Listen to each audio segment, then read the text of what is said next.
ప్రతి అక్షరం ప్రజల పక్షం. HR9 న్యూస్ టీవీకి స్వాగతం, సుస్వాగతం. నమస్కారం. ముస్లిం సోదరులకు అస్సలాము అలైకుం. ఎలక్షన్ అయిపోయిన తర్వాత పిన్నెల్లి రామకృష్ణారెడ్డి ఉదంతం జరిగినప్పుడు నేను ఇదే వేదిక నుంచి మాట్లాడి ఖచ్చితంగా కూటమి, తెలుగుదేశం, జనసేన, బీజేపీ కూటమి 140-150 సీట్లతో అధికారంలోకి రాబోతా ఉంది. ఉద్యోగస్తులారా, జూన్ 4వ తేదీ ఈ కౌంటింగ్ ప్రక్రియలో మీరు ఎటువంటి ఒత్తిడికి లోను కావద్దు. 4 తర్వాత మీ మీద ఎటువంటి అనవసరమైన ఒత్తిడి మీ మీద ఉండదు అని కూడా నేను తేటతెల్లంగా చెప్పడం జరిగింది. మాకప్పుడు కనపడతా ఉండింది, it was writing on the wall. ప్రజానాడి మాలాంటి వాళ్ళకు తెలిసింది. కానీ సజ్జల రామకృష్ణారెడ్డి గారు 3వ తేదీ చెప్పి రైటింగ్ ఆన్ ద వాల్, మాకు ప్రజా తీర్పు మా వైపే ఉండబోతా ఉంది, మేమే గెలుస్తున్నాం, సంబరాలకు కూడా 10-11 గంటలకు 4వ తేదీ రెడీగా ఉండని మనం చూసాం. జగన్మోహన్ రెడ్డి గారు ఇప్పుడు 4వ తేదీ మనం గమనించాం ఆయన మాట్లాడింది.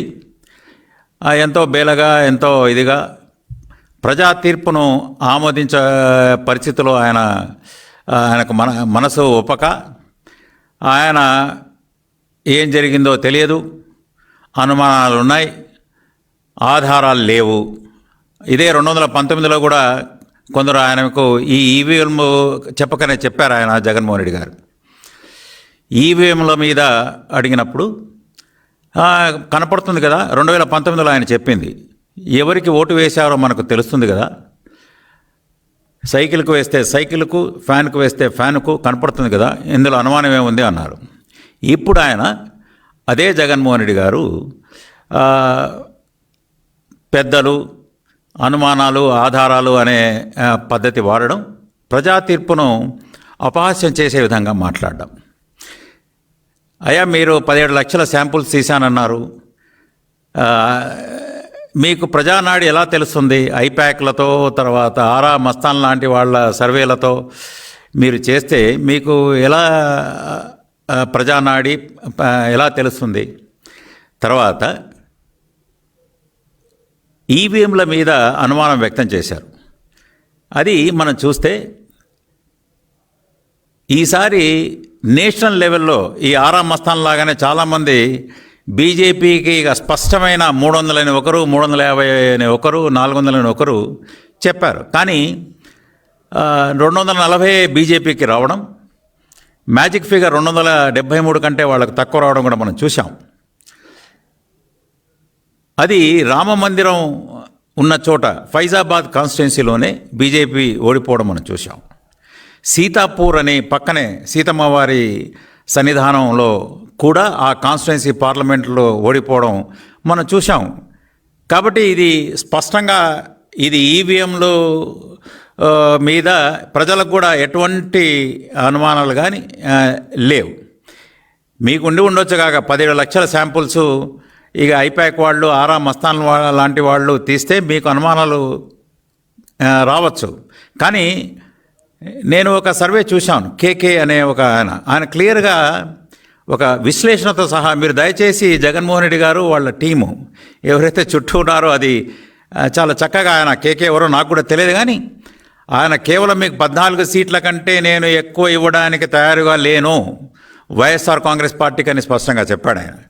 ఆ విశ్లేషణలో ఆయన చెప్పాడు, జగన్మోహన్ రెడ్డి గారు ఎప్పుడు తన ఆఫీసులోనే కూర్చోవడం, ఆఫీసుకే పరిమితం కావడం, తర్వాత ఒక కాన్స్టిట్యున్సీ వదిలేయండి, ఒక జిల్లాలో కూడా ఉండకపోవడం, జిల్లా టూర్లు చేయకపోవడం, జిల్లాలో పోయి పరిస్థితులు తెలుసుకోకపోవడం, ఇక ఎవరిని ప్రజాప్రతినిధులు కలవకపోవడం, ఇలాంటి కారణాలు ఎన్నో చెప్పుకుంటూ వచ్చి ఖచ్చితంగా ఏదైతే ఈయన తోడేళ్ళు అవి ఇవి అన్నారు, దాన్ని ప్రజలు తోడేళ్ళు కాదు, వీళ్ళు శ్రీకృష్ణార్జునులు అని వాళ్ళను ఆశీర్వదించి కూర్చోబెట్టారు.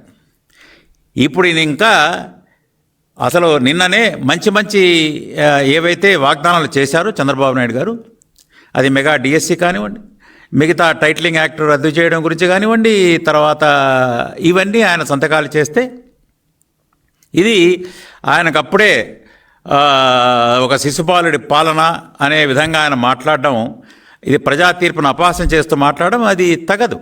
మనం చూస్తాం ఒరిస్సాలో ఏ విధంగా నవీన్ పట్నాయక్ గారు వచ్చి ఆయన పంచుకోవడం స్టేజ్, ఇప్పుడు కొత్త ప్రభుత్వంతో ఇలాంటి సాంప్రదాయం రావాలి. జగన్మోహన్ రెడ్డి గారు ఎవరు శిశుపాలుడు ప్రజలు తేల్చేశారు కదా, శిశుపాలుడు మీరు కాబట్టి మిమ్మల్ని ప్రతిపక్ష హోదా కూడా మీకు దక్కనివ్వకుండా ఆయనకు చేశారు. ఇదిగో వీళ్ళు ఎవరినైతే మీరు అది ఇది కౌరవులు అది ఇది అన్నారు, వాళ్ళు శ్రీకృష్ణార్జునులు ఆయన పాండవ సైన్యం ఇది.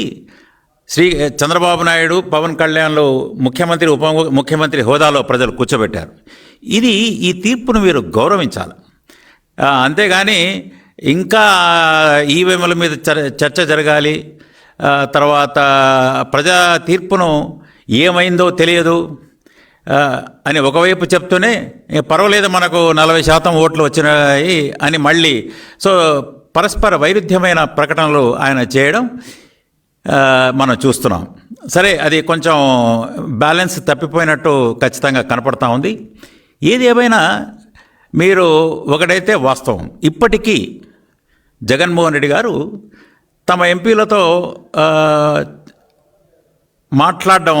మాట్లాడుతూ మళ్ళీ అది వన్ వే ట్రాఫిక్గానే నడుస్తూ ఉంది, ఒక మోనోలాగ్. ఆయన ఎందుకు ఓడిపోయాం ఆ రివ్యూ తీసుకొని, అంటే అంతకుముందు లేదు కాన్స్టిట్యున్సీ రివ్యూస్ కానీ, స్పందన కానీ, లేకపోతే ఫీడ్బ్యాక్ తీసుకోవడం కానీ ఆఫీసర్లతో కానీ, అది చీఫ్ సెక్రటరీ దగ్గర నుంచి అది ఎప్పుడు లేదు. ఇప్పుడు కూడా ఓడిపోయిన తర్వాత పెద్దలు అనుమానాలు ఇవి చెప్పడం తప్ప అసలు మనం ఎందుకు ఓడిపోయాం, కారణాలు ఏమిటి, ఇంకా మనకు ప్రజలకు నేను అది చేశాను ఇది చేశాను బటన్లు నొక్కాను అని చెప్పడం తప్పితే లేదు నేను మంచి చక్కటి పరిపాలన అందించానా లేదా, ప్రజలు మన నుంచి ఏమి కోరుకున్నారు, ప్రజా నాడిని మనం ఎందుకు మాలాంటి వాళ్ళకి కనపడింది మీకు ఎందుకు కనపడలేదు అంటే ఆ అధికారపు పొరలు మీకు కమ్ముకుని పోయి అధికారమే పరమావధిగా మీరు ప్రవర్తించారు కాబట్టే కనపడలేదు. అసలు మీరు ఫీడ్బ్యాక్ అనేది తీసుకోకుండా ఎప్పుడు ఎమ్మెల్సీతో మాట్లాడడం చూసాం, కొందరు ఎంపీలతో మాట్లాడడం కూడా చూసాం. మనకు 11+4 మనం 11 మంది రాజ్యసభలో ఉన్నాం, 4 మేము లోక్సభలో మా వాళ్ళు ఉన్నారు, 15 మంది మేమున్నాం, వాళ్ళు 16 మందే ఉన్నారు. కాబట్టి ఇప్పుడు ప్రత్యేక హోదా జగన్మోహన్ రెడ్డి గారు చెప్పడం చాలా విచిత్రంగా ఉంది. ప్రత్యేక హోదా తేలేకపోతే ఆయనను ప్రజలు క్షమించరు అన్నట్టుగా. అయ్యా, ఇప్పుడు 11 మంది మీరున్నారు, అప్పుడు కూడా సుమారు 22 మంది ఉన్నారు ఎంపీలు. ప్రత్యేక హోదా అంటే అప్పుడేమన్నారు ఆయన, లేదు వాళ్లకు సంఖ్యాబలం ఉంది అన్నారు. పోనీ రాజ్యసభలో సంఖ్యాబలం లేనప్పుడు సిఏ లాంటి చట్టాలు, ముస్లిం వ్యతిరేక చట్టాలు, తర్వాత మన వ్యవసాయదారుల వ్యతిరేక చట్టాలకు అన్నిటికీ మీరు వైఎస్ఆర్సీపీ వాళ్లకు కేంద్రంలో సహకారం అందించింది. ప్రత్యేక హోదా ఇవ్వకపోతే మేము మీకు సహకారం అందించము అని చెప్పిన దాఖలాలు లేవు కదా. ఇప్పుడొచ్చి ఏదో ప్రజలు ఈ ప్రత్యేక హోదా అని చెప్తే ఇది మంచి పాయింట్ దొరుకుతుంది, మనం ఇరుకున పెట్టొచ్చేమో అనే ఇది తప్ప, ఇదే సిద్ధాంతం మీకు ఇంకా ఎక్కువ మంది ఎంపీలు ఉన్నారు, అప్పుడు లోక్సభలో ఉన్నారు, రాజ్యసభలో ఉన్నారు. కాబట్టి ఇటువంటివి కాకుండా ఒక ఆత్మ విమర్శ చేసుకొని అందరినీ కలుపుకొని ఒక ఇదిగా వస్తే బాగుండేది. ఇప్పుడు అంటున్నారు ఆయన, నా will be the voice of the voiceless people, నేను గొంతుక లేని వాళ్ళ గొంతుకనవుతా అన్నాడు ఆయన 4వ తేదీ. అయ్యా, 5 ఏళ్ళు మీకు అధికారం ఇచ్చారు. అదే ఆ సర్వేలో కూడా చాలామంది కొన్ని సర్వేలు మంచి సర్వేలు చూసాం ఇందాక అన్నట్టు, గొంతుక లేని వాళ్ళ గొంతుకనైత మీరు ఇప్పుడు అంటున్నారు. కానీ నా ఎస్సీ, నా ఎస్టీ, నా బీసీ, నా మైనారిటీ అంతకుముందు కూడా నేను 2-3 సార్లు చెప్పాను. మీరు అంటూనే ఉన్నారు, కానీ సాధికారత గురించి అన్నారు, బీసీల సాధికారత, మైనారిటీల సాధికారత, మహిళల సాధికారత. మీరు వాళ్ళ గొంతుక లేని ప్రజల ప్రతినిధుల గొంతుకను మీరు వాళ్ళ సామాజిక వర్గాల సమస్యలు కానీ, తర్వాత వాళ్ళ కాన్స్టిట్యున్సీ నియోజకవర్గాల సమస్యలు కానీ, మౌలిక సదుపాయాల గురించి నియోజకవర్గాలు కానీ మీరు ఎప్పుడు వాళ్ళ గొంతుకలు మీరు వినలేదు. ఇక ప్రజలంటారా, మీరు ఎప్పుడు కూడా నిన్నటి నుంచి చూస్తున్నాం. ఇప్పుడు నేను ఈ పార్టీ ఆఫీస్ తెలుగుదేశం నుంచి మాట్లాడుతున్నా, ఇప్పుడే ప్రజలు ఉన్నారు. పొద్దున లోకేష్ గారి దగ్గర అప్పుడే దర్బార్ మొదలైంది. పక్కన తెలంగాణలో కూడా ప్రజా దర్బార్ మొదలైంది. జనం ఇప్పుడు స్వేచ్ఛావాయులు ఆ రోజు ఇప్పుడు పీల్చుకుంటున్నారు. మీకు ప్రజానాడు ఎందుకు అందలేదంటే మీరు దమన నీతిని ప్రదర్శించారు, ప్రజలను అణిచిపెట్టారు, అక్రమ కేసులు పెట్టారు, నిర్బంధించారు. ఆ దమన నీతి వల్ల ప్రజలు మాట్లాడలేకపోయారు. అందుకోసం మీరు మీకు కనపడలేకపోయింది. ఇప్పుడు వాయిస్లెస్ పీపుల్ యొక్క గొంతుకను మీరు అప్పుడు విని ఉంటే బాగుండేది. వాళ్ళ ప్రతినిధుల గొంతును విని ఉంటే బాగుండేది. నేరుగా వాళ్ళను కలిసి మీరు విని ఉంటే బాగుండేది. ఖచ్చితంగా మీకు వాస్తవాలు తెలిసి ఉండేవి. మీకు వారసత్వంగా రాజకీయం వచ్చింది. మీరు రాజశేఖర రెడ్డి గారి కొడుకు కాబట్టి, వైఎస్ఆర్ ఇది కాబట్టి కొడుకుగా మిమ్మల్ని గుర్తించారు. మీరు ఒక బిజినెస్ మ్యాన్గా కార్పొరేట్ కల్చర్కు అలవాటు పడ్డారు. చాలామంది చెప్తుంటారు, ఇప్పటికీ చెప్తున్నారు. అప్పుడు కూడా 6 తర్వాత సాయంత్రం మీరు దొరకరు, పొద్దున 10కి వస్తారు. తర్వాత సెక్రటరియట్ లేదు, ఎమ్మెల్యేలు ఎంపీలను కలిసేది లేదు, ఒక సెలెక్ట్ ఫ్యూను తప్ప కలవడం అనేది ప్రజలు ఇప్పటికీ మీ ప్రతినిధులు చెప్తుంటారు, మీ కార్యకర్తలు చెప్తుంటారు. నాలాంటి వాళ్ళు కూడా ఎప్పుడు నేను మిమ్మల్ని కలవలేకపోయా, ఎప్పుడో 2-3 సార్లు తప్ప. అపాయింట్మెంట్ల కోసం రోజులు కాదు నెలలు వేచి ఉండాల్సిన పరిస్థితి. కాబట్టి ఇప్పుడు ఎవరు నమ్మే స్థితిలో లేరు. Voice of the voiceless people మీరు కాలేరు. మీరు ఒక కార్పొరేట్ కల్చర్ నుంచి బయటపడలేని స్థితిలో ఉన్నారు అని మనం తెలియజేసుకుని, మీ దగ్గర రావాలంటేనే ఒక 6 అంచెలు 12 అంచెల భద్రతా వలయాలు ఉండేవి. అది ఇప్పుడు దాన్ని మీరు మార్చాలి. ఇప్పుడు మళ్ళీ అంటున్నారు ఆయన ఇంకొకటి, నాకు సత్వం ఉంది, అంతకుముందు 14 నెలలు పాదయాత్ర చేశాం, ఇప్పుడు నాకు సత్వం ఉంది, నేను తిరగలను. కళ్ళు మూసుకొని తెరిస్తేనే 5 ఏళ్ళు అయిపోతుంది. ఎందుకు కాదు, ఏదైనా కష్టపడితే కదా 5 ఏళ్ళు ఎట్లా పోతాయో తెలిసేది. కష్టం అనేది తెలియదు, ప్రజా సమస్యలు మీకు తెలియవు. నేను బటన్లోనే మీ టైం అంతా అయిపోయింది. కాబట్టి ఈ కార్పొరేట్ కల్చర్కు, మీకు ప్రజలకు మంచి చేసే కల్చర్ మీకు లేదు. అధికారమే పరమావధిగా మీ యొక్క ఈ అపోజిషన్లో ఉన్నప్పుడు, తర్వాత ప్రభుత్వంలో ఉన్నప్పుడు కూడా అదే తంతు మీది కొనసాగింది. ప్రతిపక్షం లేకుండా చేయాలనే మీ యొక్క ఆలోచన అది ఒక రకంగా దుర్మార్గపు ఆలోచన ప్రజాస్వామ్యంలో. ఆఖరి నిమిషంలో ప్రతిపక్ష నాయకుడి మీద కేసులు, ఆఖరి నిమిషంలో ఏదో కేసు పెట్టి ఇబ్బంది పెట్టి అసలు తెలుగుదేశం, జనసేన, బీజేపీ క్యాడర్స్ను కూడా ఒక అయోమయంలో పడేసి అనేది ప్రతిపక్షం లేకుండా చేయాలనే ఇదిని ప్రజలు తిప్పికొట్టారు. ఈరోజు మిమ్మల్ని ప్రతిపక్ష హోదా లేకుండా చేశారు అనే దాన్ని మీరు జీర్ణించుకోవాలా, వాస్తవ స్థితుల్ని గ్రహించాలా. మీరు ఇక ఈ వాస్తవ స్థితుల్లోకి రావాలి. ఇంకా మీరు ఈ 5 ఏళ్ళు అట్లా కళ్ళు మూసుకుంటే గడిచిపోతుంది, ఇంకా వీళ్ళను ఆడిపోసుకోవడం కాదు. మీ వైపు మీ మనసులో మీరు దూరి నేను ఎందుకు ప్రజల యొక్క విశ్వాసాన్ని చూరగొనలేకపోయాను అనేది. ఎప్పుడు కూడా మీ క్యాడర్స్ మీరు చెప్పాడంటే చేస్తాడంతే అని. అయ్యా మీకు మీరే బెంచ్ మార్కులు పెట్టుకొని, అసలు మీ బెంచ్ మార్క్ ఏమిటి? 35%, 70%, 80%? ఏం చెప్పారు మీరు? ఇదిగో నేను ఈ 5-6 అంశాలమే చేస్తాను, అమ్మ ఒడి వేశాను అంటారు. ప్రజలకు మీరు ఓట్లు వేసి మిమ్మల్ని గెలిపించింది అంటే మీరు ప్రజలకు మంచి పాలన అందించడానికి అసలు మీ బాధ్యత అది. స్కూలింగు, వసతి కల్పించడం మీ బాధ్యత.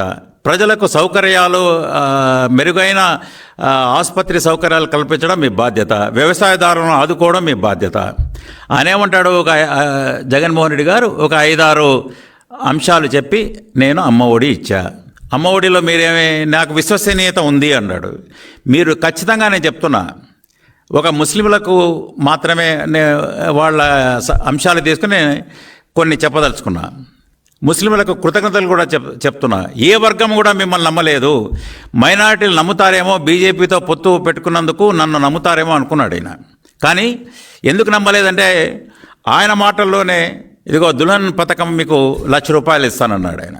ఎక్కడ ముస్లింలందరూ నమ్మి ఓటు వేశారు అప్పుడు 2019లో. 50,000 కూడా చంద్రబాబు నాయుడు గారు, నేను పదే పదే నా క్యాంపెయిన్లో చెప్పాం, సుమారుగా 200 కోట్లు 40,000 మందికి చంద్రబాబు నాయుడు గారు ఇచ్చారు. పోస్ట్ మెట్రిక్ స్కాలర్షిప్స్ ఇచ్చారు. 4% రిజర్వేషన్ కాపాడింది కూడా చంద్రబాబు నాయుడు గారు. తర్వాత విదేశీ విద్యను సుమారుగా 600 మంది విద్యార్థులను పంపింది కూడా చంద్రబాబు నాయుడు గారు. ఈయన 36 మందిని కూడా ఇప్పటి వరకు పంపలేకపోయాడు. 10వ తరగతి దుల్హన్ పథకానికి ఇచ్చి మాట తప్పాడు. తర్వాత కేంద్ర పథకం నుంచి రావాల్సిన ముస్లింల మైనారిటీలకు ప్రధానమంత్రి జన్ వికాస్ కార్యక్రమం అని 60% నిధులు 400 కోట్లు వస్తే హాస్టల్స్, పాలిటెక్నిక్స్, తర్వాత రెసిడెన్షియల్ స్కూల్స్, తర్వాత ఇటువంటివి మైనారిటీలకు కేవలం 200 కోట్లు 40% రాష్ట్ర వాటా దానికి యాడ్ చేయకుండా ఆ 400 కోట్లు మైనారిటీ స్కూళ్లకు, పాలిటెక్నిక్లకు కావాల్సిన నిధులను దారి మళ్లించి ఈ పాడుబడిన శిథిలావస్థలో కొన్ని బిల్డింగ్ లేచినా కూడా అలాగే ఉండిపోయిన స్థితి మైనారిటీలకు గ్రహించారు. ఆ ప్రధానమంత్రి జన్ వికాస్ కార్యక్రమం కింద ఉన్న 400 కోట్లు దారి మళ్ళాయి. అదే తెలంగాణలో పక్క రాష్ట్రంలో 100 స్కూళ్ళు మైనారిటీలకు వాళ్ళు పెట్టారు. ఇది నేను ఒక డిపార్ట్మెంట్ మాత్రమే తీసుకున్నా. వారు ఏం చెప్పేవాళ్ళంటే, ఇదిగో ఈ 5-6 చేస్తాను, ఇది అమ్మ ఒడి, తర్వాత ఇది నేతన్న నేస్తం, తర్వాత చేయుత, ఇది నేను 100% చేశాను అని. అయ్యా మిగతా ఇది చెప్పాను కదా, ఇది చేసేసాను అంటాడు. అయ్యా మిగతావి సర్పంచులు, పంచాయతీలు, నిధులు, తర్వాత రోడ్లు, మౌలిక సదుపాయాలు, నీటి వసతులు, ప్రాజెక్టులు, అంటే అవి నేను చెప్పలేదు కదా అంటారేమో మరి. సో మీకు మీరే వీళ్ళకు ఈయనకు ఈయనే జగన్మోహన్ రెడ్డి గారు కొన్ని ప్రామాణికాలు ఆయనే పెట్టుకొని చంకలు గుద్దుకునే పరిస్థితి. నేను మొత్తం చేసేసాను, 199, 95% చేశాను అని చెప్పుకోవడం, ఇది అంటే వాస్తవిక స్థితిలో లేడు కాబట్టే మిమ్మల్ని ప్రజలు చీకొట్టారు. వ్యవస్థలు మీరు ఈయన జగన్మోహన్ రెడ్డి గారు వ్యవస్థలను మాయం చేసేశారు. అయ్యా స్టేట్ బడ్జెట్ ఒకటి ఉంటుంది, ఇవి కాక కేంద్రం నుంచి అప్పులు సుమారుగా 13.5 లక్షల కోట్లు, అదిగాక రాష్ట్ర ప్రభుత్వ బడ్జెట్. ఈయనే స్వయంగా ఆయనే మొన్న కూడా చెప్పారు, ఆయన జగన్మోహన్ రెడ్డి 2.7 లక్షల కోట్లు నేరుగా బటన్ నొక్కి, ఎప్పుడు బటన్ మీదనే ఆయన యొక్క దృష్టి, బటన్ నొక్కి వేశాను, ఎందుకు ఓట్లు రాలేదో. కానీ మీరు ప్రజలకు చెప్పలేదే నేను రోడ్లు వేయనని, ప్రజలకు చెప్పలేదే మీరు ప్రాజెక్టులు తేనని, ప్రజలకు చెప్పలేదే మీరు మౌలిక సదుపాయాలు, పెన్షనర్లకు పెన్షన్ ఇవ్వనని, మీరు ప్రజలకు చెప్పలేదే ఈ పోలీస్ వాళ్లకు కానీ మిగతా వాళ్ళకు కానీ ఇదిగో మీకు రావాల్సిన అలవెన్స్లు ఇవ్వము అని, ఉద్యోగస్తులకు చెప్పలేదే అయ్యారు ఇవ్వమని.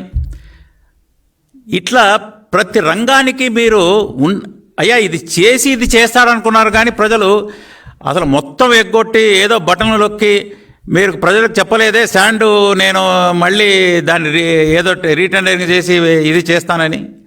తర్వాత ఇదిగో నాసిరకం లిక్కర్, ఇప్పుడు విశ్వసనీయత అన్నారు 2024లో 5 స్టార్ హోటల్స్కు తప్ప నేను మద్యం ఎక్కడా రాకుండా చేస్తాను అని మీరు చెప్పారు. మరి అది మీరు విశ్వసనీయత కోల్పోయారు కదా. ఇది చెప్పలేదే, మరి చెప్పింది కూడా మీరు చేయలేదే. చెప్పాడంటే చేస్తాడంతని మీరు బాగా సంకలు గుద్దుకోవడం తప్ప.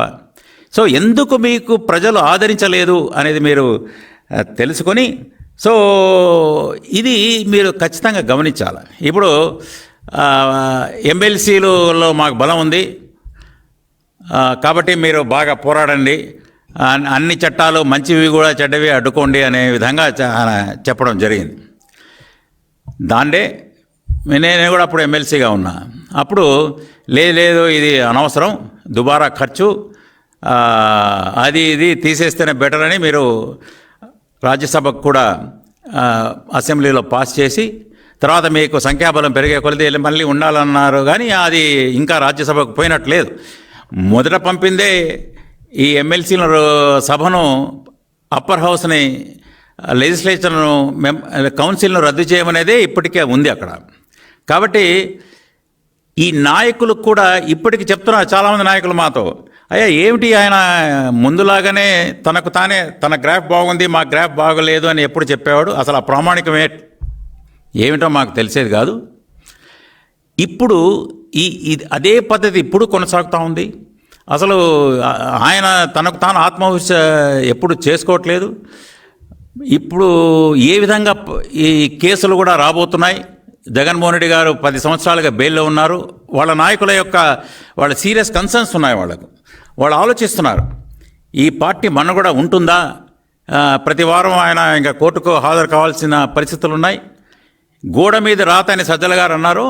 ఆ గోడ మీద రాత స్కామ్లు కనపడుతున్నాయి.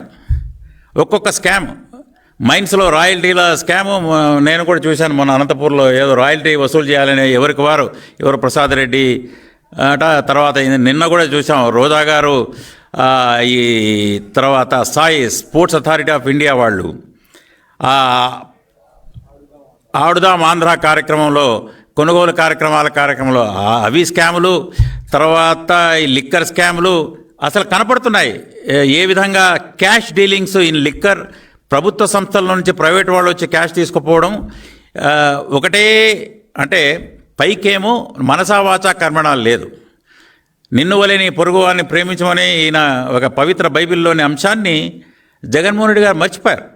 ఆయన మనం చూసాం ఏ విధంగా ఆ సీను అనే కుర్రాడు, లేదు మీ అభిమానియే మిమ్మల్ని మీకు ఇంకా ప్రాబల్యం పెరగాలని లైట్గా కూర్చాడయ్యా అంటే 5 సంవత్సరాలు ఈయన ఫిర్యాదుదారుగా ఉండి కోర్టుకు పోని పరిస్థితి మనం చూసాం.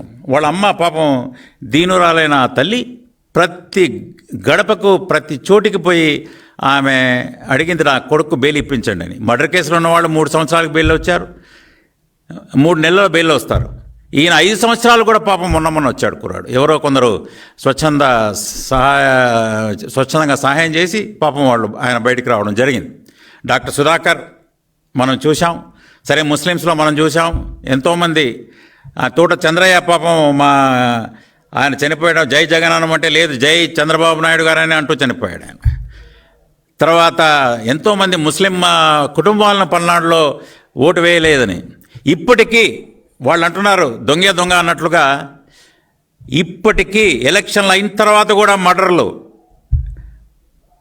తెలుగుదేశం కార్యకర్తలను వైసీపీ గుండాలు మర్డర్లు చేస్తున్నారు. ఇది అంటూ దొంగ అన్నట్లుగా వీళ్ళు వ్యవహారం ఇలా ఉంది. ప్రజలు చాలామంది, నేను ఇక్కడ కూడా విజయవాడలో అవి అయ్యా ఈ ప్రభుత్వం వస్తే ఇంకా మేము ఇక్కడ ఉండలేని పరిస్థితి, మేము ఊళ్ళు వదలాల్సిన పరిస్థితి వస్తుంది అనేది. ఈ నిర్బంధ వాతావరణం నుంచి ఏ విధంగా బయటపడాలి అనే విధంగా ఈ టీచర్లను అంటే టీచర్ వ్యవస్థ బాగుంటే విద్యార్థుల భవితవ్యం బాగుంటుంది అనేది కనీస అవగాహన లేని ఈ పాత ప్రభుత్వం ఎలా ఉండిందంటే టీచర్లను ఏ విధంగానైనా ఇబ్బంది పెట్టాలా. ఎందుకంటే వాళ్ళ యొక్క పెన్షన్ పథకాన్ని గురించి, తర్వాత ఐఆర్ని గురించి, డిఏల గురించి అడిగారు. అడిగినందుకు ఎప్పుడో ధర్నా చేసినందుకు ఏ విధంగానైనా వాళ్ళని వేధించాలి, వాళ్ళని ఎలక్షన్ విధుల నుంచి కూడా తప్పించాలి, తర్వాత వాళ్ళని ఎట్టి పరిస్థితుల్లో అణిచివేయాలని ఒక ప్రత్యేక అధికారిని ప్రవీణ్ ప్రకాష్ లాంటి వాళ్ళని తెప్పించి సెంట్రలైజ్డ్ ప్రొక్యూర్మెంట్, ఈ టేబుల్స్ సిమెంట్ అవి తెప్పించి ముందు ఇంజనీర్లు కడితే టీచర్లు సూపర్వైజ్ చేసేవారు. ఇప్పుడు టీచర్ల చేత బిల్డింగులు కట్టించి ఇంజనీర్లు సూపర్వైజ్ చేసే పరిస్థితి తెచ్చి వాళ్ళకి యాప్లు ఇచ్చి 3-4 గంటలు బిజీగా పెట్టడం. అనవసరమైన బైజూస్ లాంటి పథకాలు తెచ్చి స్కామ్లు కనపడుతున్నాయి బైజూస్లో, తర్వాత ఈ సెంట్రలైజ్డ్ ప్రొక్యూర్మెంట్లో, తర్వాత ట్యాబ్స్లో స్కామ్స్ కనపడుతున్నాయి. మీరు చెప్పేదేమో విద్యార్థుల పేరు, చేసేదేమో టీచర్లను అణిచివేత.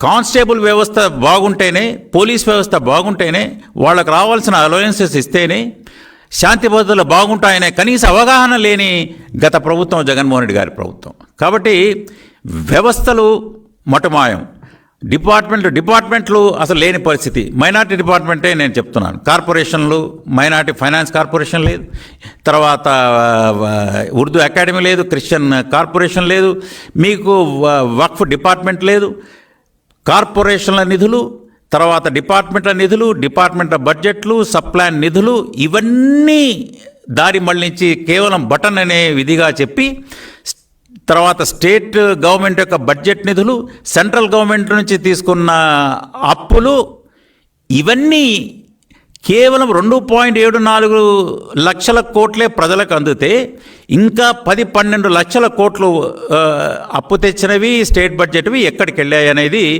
ఈ ప్రభుత్వం, చంద్రబాబు నాయుడు గారి ప్రభుత్వం ఖచ్చితంగా దీని మీద దృష్టి పెట్టాలి. మిమ్మల్ని ఏ వర్గం నమ్మలేదు, ఇప్పుడు క్లియర్గా తెలిసిపోతూ ఉంది. మహిళలు నమ్మలేదు, తర్వాత బీసీ వర్గాలు నమ్మలేదు. పేరుకు మాత్రమే మీరు సాధికారత లేకపోతే సామాజిక న్యాయం, పెత్తందారులు వేరే వాళ్ళను తోడేళ్ళు అనడం, కానీ పెత్తందారులు ఉన్నదే ఇప్పుడు మళ్ళీ తిరిగి అదే పెత్తందారులు మీ చుట్టూ ఉన్నారు. అది పార్లమెంట్లో కూడా వాళ్ళే ఉన్నారు మీ చుట్టూ. మళ్ళీ అదే అదృష్టం కొద్దీ ఆయన ధనంజయ రెడ్డి ఇప్పుడు చెప్తున్నారు వాళ్ళు, జక్కంపూడి రాజా గారు కానివ్వండి, ఈవెన్ అనంత ఆయన మన ఎవరు కేతిరెడ్డి వెంకటరామరెడ్డి గారు కానివ్వండి, మిగతా వాళ్ళు కూడా అంటున్నారు ఏ విధంగా గంటలు ఒక ప్రజాప్రతినిధులను ప్రజా సమస్యల కోసం వెళ్ళినా కూడా మమ్మల్ని నిలబెట్టించే వాళ్ళు అని కూడా ఇప్పుడు చెప్తున్నారు. మళ్ళీ తిరిగి అదే తంతు, ఒకటే వన్ వే ట్రాఫిక్, మళ్ళీ అదే మాట్లాడుతూ ఇంకా నాకు అర్థం కాలేదు, ఇంకా ఎందుకు మనకు దేవుడి దయ ప్రజల ఆశీర్వాదం ఉండాలి కదా అని ఆయన, మీకు దేవుడి దయ లేదు, ప్రజల ఆశీర్వాదం లేదు అని స్పష్టంగా అర్థమైంది. ప్రజల ఆశీర్వాదం ఎందుకు లేదు అంటే, ఇదిగో మీరు నాసిరక మద్యం ఇచ్చారు, తాగి కుటుంబాలు రోడ్డున పడ్డాయి, తర్వాత ఇసుక ఎప్పుడు కావాలో ఇవ్వలేకపోయారు, గృహ నిర్మాణం చేస్తూ ఉన్నారు, గృహాలు ఆప్షన్ 1, 2, 3 ఏది మీరు కట్టుకోండి లేదా మీరు కట్టుకుంటారా మేము కట్టాలనా అని అలా పట్టాల దగ్గర నుంచి స్కాములు చేసిన మీ గత ప్రభుత్వాన్ని ప్రజలు క్షమించలేదు. అన్నిటికంటే ఈ నిర్బంధ వాతావరణం ఒకటి మీరు తెచ్చి ప్రజలను మాట్లాడితే వాళ్ళకు వ్యతిరేకంగా కేసులు పెడితే ఇప్పుడు స్వేచ్ఛావాయువులు పీల్చుకుంటున్నారు. ఇది రాబోయే రోజుల్లో ఈ మంచి ప్రభుత్వం కొలువు తీరింది. మీరు ఎవరు శిశుపాలుడో ప్రజలు తేల్చేశారు. శిశుపాలుని ప్రతిపక్ష హోదా లేకుండా చేసేశారు. ఎవరిని మీరు అప్రతిష్ట పాలు చేయాలనుకున్నారో, ప్రతిపక్షంలో కూడా దాన్ని మటమాయం చేయాలనుకున్నారో వారిని శ్రీకృష్ణుడు ముఖ్యమంత్రిగా లేకపోతే ఒక అర్జునుడు ఉప ముఖ్యమంత్రిగా ఇప్పుడు ప్రజలు వాళ్లను, నేను అర్జునుడు అంటే మిమ్మల్ని నమ్మలేదు, మిమ్మల్ని ఇంట్లో కూర్చోబెట్టారు, ఇప్పుడు ముఖ్యమంత్రి ఉప ముఖ్యమంత్రిగా కూర్చోబెట్టారు. ఇది మీరు గమనించాలి. కాబట్టి ఇప్పుడు వైసీపీ కార్యకర్తలే నాకు ఓపిక ఉంది, రేపు కళ్ళు మూస్తే కళ్ళు తెరిస్తే 5 ఏళ్ళు అయిపోతాయి, నేను మళ్ళీ తిరుగుతా ప్రజల్లో, మీరు తిరుగుతారు. కానీ నాకు అనుమానం ఈ పార్టీ ఇక మనుగడ కష్టం అని వాళ్ళే చెప్తున్నారు. మీరు కేసుల్లో బిజీ అయిపోతారు, పాత కేసులు ఉన్నాయి, ఇక రాబోయే కొత్త కేసులు వస్తాయి. కాబట్టి దీని నుంచి నాకు తెలిసి చాలా ఈ స్కాములు ఇన్ని అసలు ఆధారాలు పైకే రైటింగ్ ఆన్ ద వాల్ లాగా ఆధారాలు కనపడుతున్నాయి ఈ స్కాములవి. కాబట్టి ఈ కేసులను తప్పించుకోవడం, తర్వాత ఇది బతికి బట్ట కట్టడం నాకు తెలిసి చాలా కష్టం. అది నేను చెప్పడం కాదు, వాళ్ళ నాయకులే చెప్తున్నారు. రేపొద్దున అసలు ఈ పార్టీ ఏ విధంగా మనుగడ సాగిస్తుంది, ఇటువంటి మానసిక తీరు ఉన్న నాయకుడు అంటే ఒక కార్పొరేట్ కల్చర్ను పాలిటిక్స్లో ప్రజలతో అవినాభావ సంబంధం లేకుండా ప్రజలకు దూరంగా ఉండి ఏదో ఒక న్యూక్లియర్ అస్త్రం ప్రయోగించినట్టు నార్త్ కొరియన్ ప్రెసిడెంట్ ఇతను ఒక బటన్ నొక్కితే ఏదో పడిపోతున్నాయనే ఇది ఫీలింగ్లో ఉండి తన ఇల్లు దాటని నాయకుడిని ఏ విధంగా ప్రజలు హర్షిస్తారనేది వాళ్ళ క్యాడర్లో వాళ్ళ నాయకుల్లో ఉంది. ఇది ఖచ్చితంగా రాబోయే రోజుల్లో ఈ పార్టీ మనుగడ కష్టం.